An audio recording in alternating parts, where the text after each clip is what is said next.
はい、こんにちは。山下夏実です。今回はですね、3日分の朝練ですね。動画まとめていったんでね、ぜひ最後までご視聴よろしくお願いします。で、まず一発目がですね、5月23日の金曜日ですね。この日はですね、ちょっとサイズがちっちゃくてね、スキムもサーフィンも一応両方チャレンジはしてみたんですけど、ちょっと難しめの波だった感じの日となっております。まあ基本こんな感じでパンプして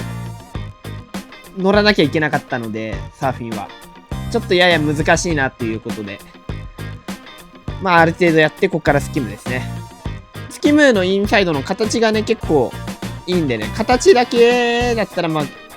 いいということで、まあそこを狙っていければいいかなって感じでやってます。まあ、少しでも引っかかるゾーンがあればそこでターンとかトリックかけれたらいいのかなといった感じでしたね。ただね、ちょっとね、まあ見てわかる通り、意外とブレーク早いんですよね。なのでね、その微妙な調整がちょっと難しかったかなといった気はしますね。このブレイクの前に合わせたりとか、あとはターン後の処理とかがちょっとやや難しめでね。特にこの1枚手前にギャップがあってね、これと重なる時の波がすごい癖があってですね、微妙に乗り切るのが難しいといった感じの波となっておりました。まあ、ある程度やってね、まあ、この日朝練終わりまして、ここから5月26日の月曜日ですね。最初にね、何本かスキムをやっていきまして、まあ、スキムもかなり、この日はサイズがあったっていうのもあってですね、形がまあまあ良かったんですよね。なので結構いい感じに何本かね、このラップラインの波とかを取ることができました。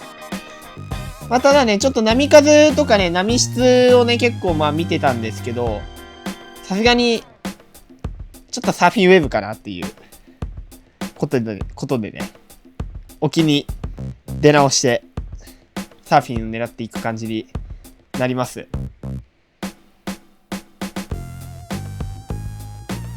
まあ、サーフィンはこんな感じでね、サイズがそこそこあるんですけど、ややちょっとダンパー気味ですね。ダンパー気味だったので、こうやって腹ばいで、一回、パドルしながら、もう一回テイクオフして、このインサイドの巻き直し、最初スキム狙ってたピークをね、ちょっと狙っていった感じですね、最終的に。ちょっと合間でスキムとかこういう風に狙ったりとかは、まあ、してはいたんですけれども、まあ、さすがにサーフィンの方がいいってことで、まあ、一旦沖とかには出て、ちょっと波の取り方とか、波位置のキープの仕方とか、やっていってます。まあ、サイズがせっかくあるからね、ちょっと、サーフィンで練習してみて、まあ、良さそうな方をやるっていう感じですね。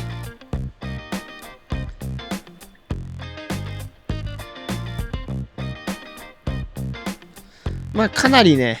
ちょっと癖はある波だったので、まあ、テイクオフして終わっちゃうってことは、まあまああったんですけど、まあ、それでもちょっとね、このインサイドまでパンピングしてみたりとか、それこそ一回腹ばいになったりとかで、ロングライドを意識してやっていってます。これとかね、絶妙にいい感じに出ましたね。前に。ただパンピングで先が消えてるっていう波が。これパンプして前には出れるんですけどね。だいぶ出るのには苦戦しましたね、この波。まあ人がね、ちょっと多かったっていうのもあってね、たまにこういう風にインサイド戻って、スキム何本か走ったりして、スキムの練習もしつつ、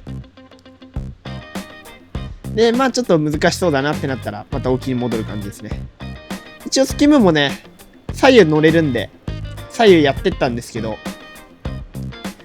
まあこういう波はですね、ちょっとスキムだと、なかなか難しいんですけど、アウトから合わせる方が実は簡単なんですよね。インサイドに引きつけすぎてしまうと、こういう風に口の深いところでダンパーチックになって捕まっちゃうことがあるんですよね。なので、それを回避するためには、アウトから乗るっていうのが重要ですね。さあ、またちょっと沖に戻ってますけれども。まあ、どんどん潮がね、下げてたんで、一応沖から狙った方がいいんじゃないかっていうことでね、沖からサーフィン狙ってますけども。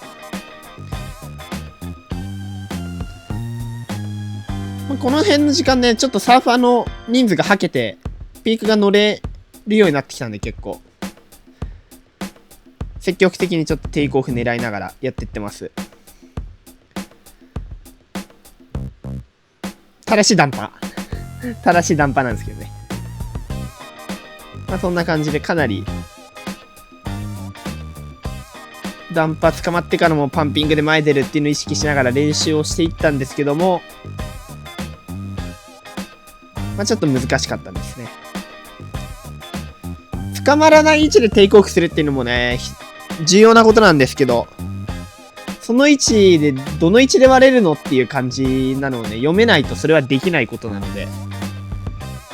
波感とか、波の嗅覚がある人じゃないとその辺はちょっと難しいかもしれないですね。でも慣れてきたら必ずできることだと思います。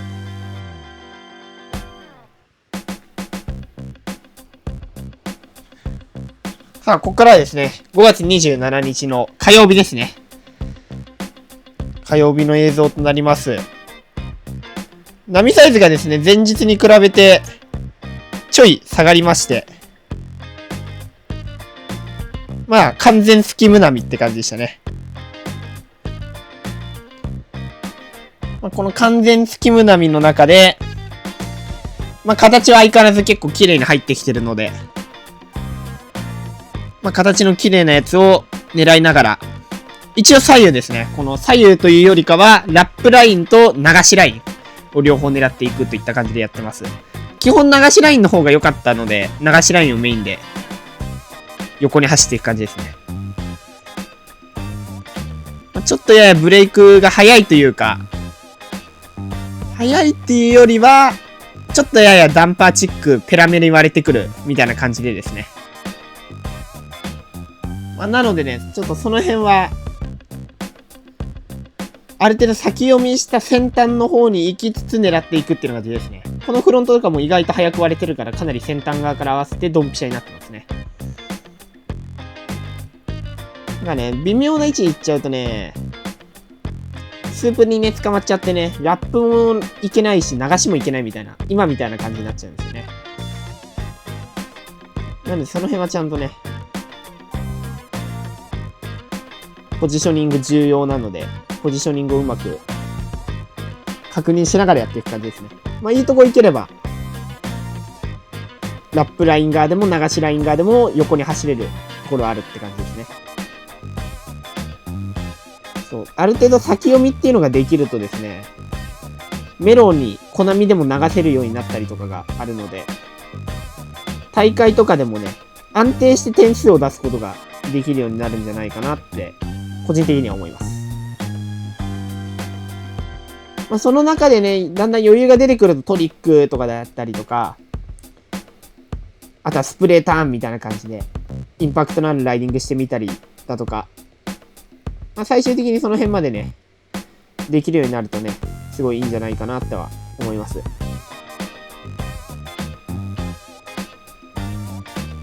まあ、その辺ちょっとフロントに関して言えばね、フロントはバックサイドに比べて難易度が高いんでね、もう何回もやって技量をね、上げていくしかないんじゃないかなとは思います。なので、コナミの時こそそういうちょっと、形いい時とかは先端狙ってみたりとか、ある程度先読みっていうのを意識してね、練習できるようになっていくとね、いいのかなとは思います。この辺とかね、完全に先読みして、ブレイクの先端の方で待ってる感じですね。ただもうさすがにちょっと遠いですね。まあ、だんだん分かってきたらね、ちょっとその辺ができるようになってくるんで、うねりのサイズとかである程度読めるようになるかなと思います。最後までご視聴いただきありがとうございました。今回の動画良ければ高評価、チャンネル登録よろしくお願いします。それではまた次回の動画でお会いしましょう。